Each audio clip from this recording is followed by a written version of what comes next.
Minister, we obviously have a very peculiar situation in Ireland where foreign military aircraft can overfly and land based on a permission received from your offices, but yet we have tens of thousands of troops and weapons being carried on civilian aircraft under the remit of your colleague, the Minister for Transport. And when you add in the Department of Justice and the Department of Defence, we have everybody being responsible and nobody being responsible. So I'm kind of asking, do you not think now the time has come when all of these issues should be brought under the Department of Foreign Affairs? Thank you. Minister, question number 10. Thank you. As I've outlined in previous replies, responsibility for the regulation of foreign aircraft is determined by whether such aircraft are designated as civil or military aircraft.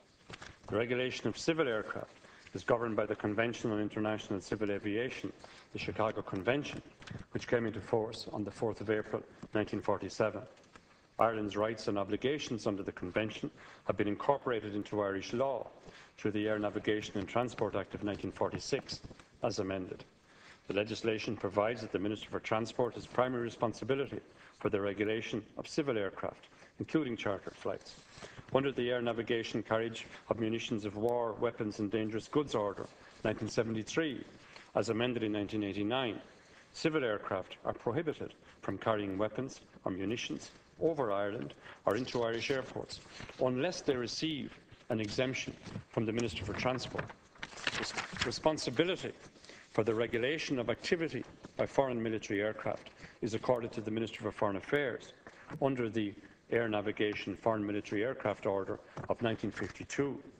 This order states that military aircraft means, and I quote, aircraft used in military service, unquote, and that aircraft, quote, including naval, military and air force aircraft and every aircraft commanded by a person in naval, military or air force service detailed for the purpose shall be deemed to be an aircraft used in military service, unquote.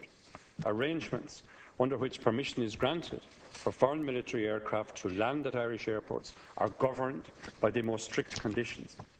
These include stipulations that the aircraft must be unarmed, carry no arms, ammunition or explosives, and must not engage in intelligence gathering, and that the flights in question must not form part of military exercises or operations.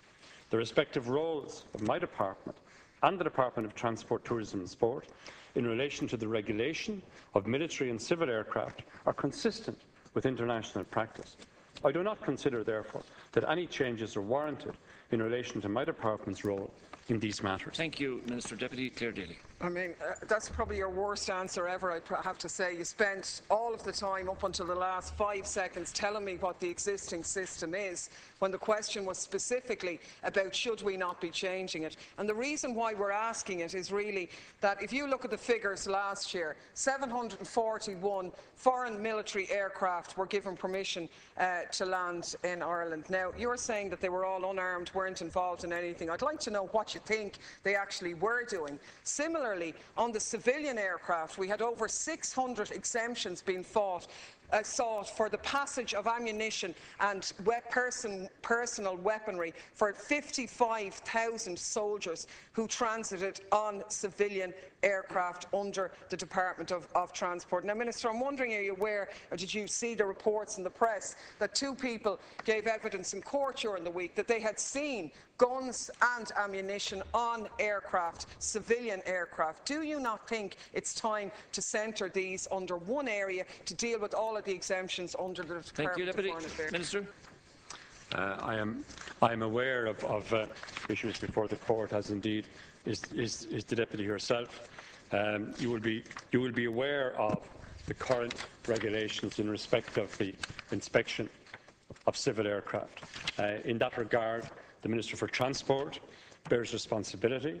Authorised officers of the Minister or the Irish Aviation Authority have the power to inspect all civil aircraft in Ireland for the purposes of ensuring full compliance with the Air Navigation and Transport Acts.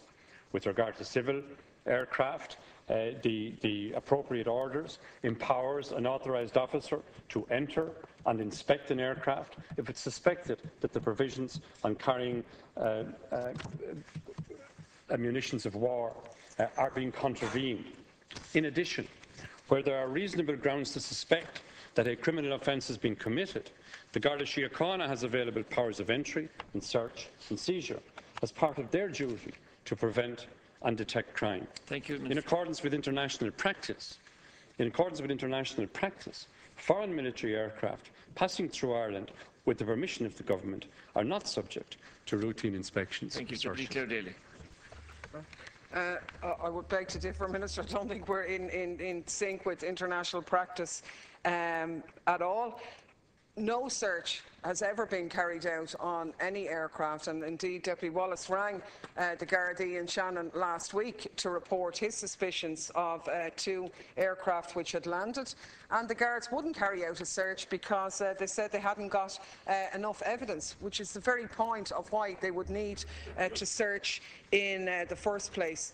These are very serious issues. The Secretary-General of your department gave evidence to the Petitions and Oversight Committee prior to Christmas, who said that these aircraft were given specific permission to carry personal weaponry and to get the exemption based on the fact that the armoury would be in the hold, not accessible. Information in the press appeared on Tuesday about 2 people who said that they had seen such armoury on the actual planes. Do you not think now that the Department of Foreign Affairs really should be intervening and doing something about that, and that is on the civilian aircraft? I believe if there are persons, including the Deputy and the Deputy by her side, have evidence, I would ask that that evidence be transmitted directly to the appropriate authorities. I believe that there are a scheme of regulations and conditions involved that are both transparent and I would again reiterate the fact that the Minister for Transport bears primary responsibility for the regulation of civil aircraft. My department deals with requests to permit the wearing, for example, of foreign uniforms in accordance with the Defence Act of 1954.